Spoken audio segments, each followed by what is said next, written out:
তা তো হবে না, মেয়ে নিতে এসেছেন আর টাকা দিবেন না। No money no honey. এই কি বলিস তোরা? নো মানি নো হানি।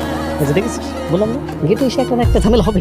আমরা হলাম এক কথার মানুষ, 10,000 টাকা দিবেন আমরা গেট ছাড়বো, না হলে গেটও ছাড়বো।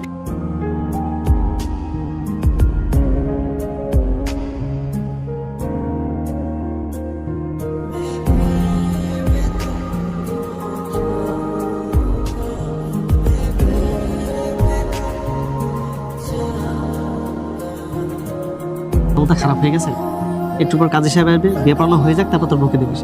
আর বকিস তো খিদে লাগছে, খাবার দেয় না কেন? ভাই আপনি জানেন না আমার বিয়েটা হুটহাট করে হয়ে যাচ্ছে, বিদেশ থেকে আসতে আসতে এয়ারপোর্ট থেকে এখানে চলে এসেছি, এমন একটা অবস্থা। তা আরো ভালো, শোন বিয়ের আগে যদি বউকে না দেখা হয় না, সেটা একটা আলাদা ফিল আছে। মনে কর তুই পাশে ঘরে ঢুকবি, বইয়ের ঘন্টাটা তুলবি, তারপর আস্তে করে অপলক দৃষ্টিতে তাকিয়ে থাকবি। এটা কি ফিল জানিস তুই? তারপরে ভাই আমি কথা না বলে বিয়ে করবো, আপনি কোনো একটা ব্যবস্থা করে দেন। এরকম শেষরা কেন দেয়? জীবনে মেয়ে দেখিস না, বিয়েটা হোক। ভাই আমার শাড়িটা যে সুন্দরী, অমন হলেই চলবে। আপনারা প্যান্ডেল ছেড়ে উপরে কি করছেন? দুলাভাই দেখি বেআইদের মতো সারা বাড়ি ঘুরে ঘুরে বেড়াচ্ছে। না মানে এই যে তোমার দুলাভাইয়ের পেয়েছে, দুই পেয়েছে, একটু ওয়াশরুম দরকার। তা ঠিক আছে, কিন্তু উপরের সবগুলো রুমই তালা মারা, শুধু আপুর রুমটাই খোলা আছে। এই মুহূর্তে আপুর রুমে নিয়ে যাওয়াটা কি ঠিক হবে দুলাভাই? হ্যাঁ আমি তো সেখানেই যেতে যাচ্ছি। এটা আপুর room। ভিতরে গেলে আপনাকে ওয়াশরুমটা দেখিয়ে দেবো, যান। তোমার আপু দেখালে তো হবে না, তোমাকে দেখাতে হবে। মানে? না মানে ওয়াশরুম দেখাতে হবে। আর তোমার আপুর সাথে কি না কি আছে বুঝতে তো পারছো, আমার খুব লজ্জা করতেছে। দুলাভাই, আপনার জন্য বিয়ে বাড়িতে আমি একটু আনন্দও করতে পারবো না? আপনি তো এখন আমার দুলাভাই হন, এখনই এত প্যারা দিচ্ছেন। দুলাভাই বলে জানে কি কি আছে আমার কপালে। আচ্ছা চলুন যাই। দুলাভাই, এই জন্যই তো বলি মনটা এত উতালা পাতালা কেন? তোমার আপু কি ঘুরতে পারো না, আমি একটু দেখি। হ্যাঁ অবশ্যই, শালি বলে কথা। আপু দেখো কে এসেছে।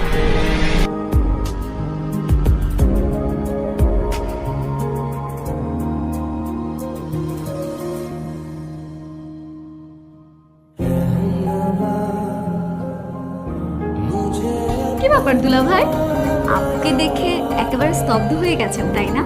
ওয়াশরুমে যাবো। ওয়াশরুমে যাবেন? ওয়াশরুম তো এখানে আছে, যান না যান। না বাইরে যাবো।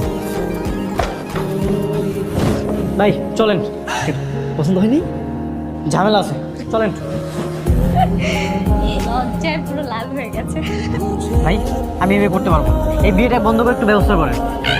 তোকে মাথা মাথা খারাপ হয়েছে, বিয়ে করতে পারবে না মানে কি?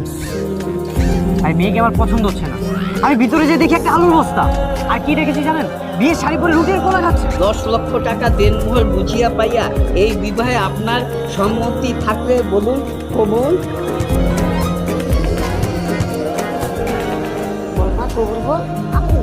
কবুল বলো। বলে ফেল মা কবু।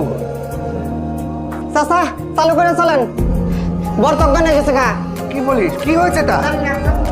অ্যাম্বুলেন্সে ফোন দেন, ওকে আমরা হসপিটালে ভর্তি করবো। কিন্তু বাড়ি ভরা মেহমান এই অবস্থায়। আঙ্কেল আপনি বাড়ি ভর্তি মেহমান নিয়ে বসে আছেন, ও যদি মরে যায় বিয়ে করবে কে? হ্যাঁ ওকে একটু সুস্থ করি। চাচা আপনি বোঝেন না কেন?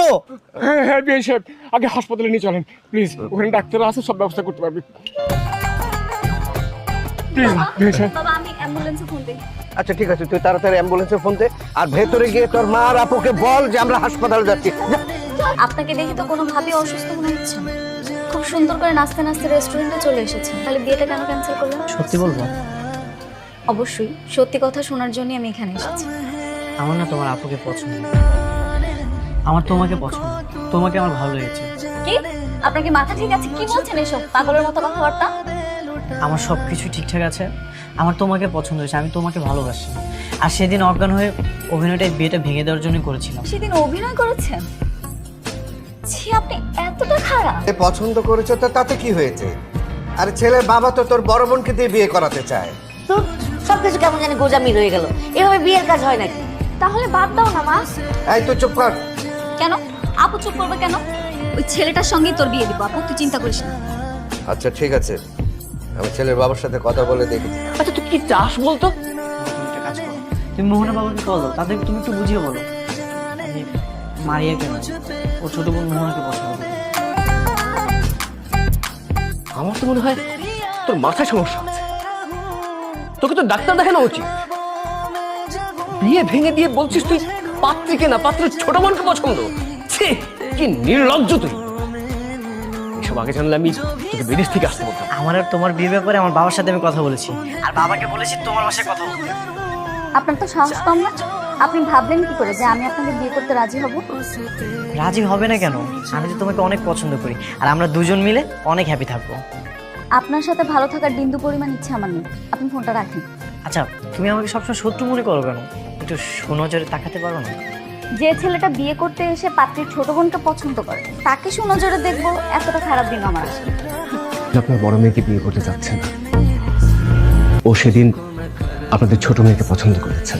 ভাইজান, আপনি যদি আরেকটু ক্লিয়ার করে বলতেন। চাচ্ছিলাম যে নাবিলের সাথে আপনাদের ছোট মেয়ের বিয়ে হোক।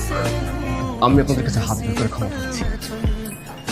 যদি সম্ভব হয় তাহলে নাবিলের সাথে আপনাদের ছোট মেয়েকে বিয়ে, আর তা না হয় আমাকে মাফ করুন। আমি সম্মতি দিলাম। এত করে ঝামেলা করিস না রে মা। এমনি বিয়েটা নিয়ে অনেক নাটক হয়ে গেছে। তার মানে তোমরা আমরা কি, তার মানে আমরা যে ছেলেকে থেকে বিয়ে দিতে যাচ্ছি সেই ছেলেকে তো বিয়ে করতে হবে। তো বোনকেও বলে দে, যে ছেলেকে পছন্দ করে তাকে নিয়ে আসুক, তার সাথে আমরা বিয়ে দিয়ে দিব। মা, তোমরা আমার কোনো কথার গুরুত্বই দিবে না। অবশ্যই তোর কথার গুরুত্ব আছে। গুরুত্বপূর্ণ কথা হলে গুরুত্ব দেব না কেন? অবশ্যই দেব। চলো।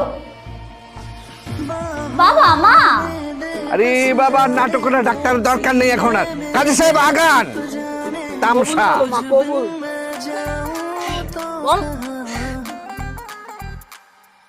এ বিয়ে তোকে করতেই হবে। বলে ফেল কবুল। কবুল কবুল কবুল। কি কি হবে আস্তে আস্তে? প্রেম ভালোবাসা? আমাদের তো এখনো প্রেম ভালোবাসা হয়নি। বিয়ে যেহেতু হয়ে গেছে, এখন থেকে অনেক প্রেম ভালোবাসা হবে। চিটার কোথাকার, বাটপারি করে বিয়ে করেছেন আবার প্রেম ভালোবাসা করতে চান, তাই না? দেখো, তোমাকে আমি মন থেকে পছন্দ করেছি, এই জন্য সবাইকে রাজি করিয়ে তারপর তোমাকে বিয়ে করেছি। আমার মনের মধ্যে কিন্তু কোনো ভেজাল নেই।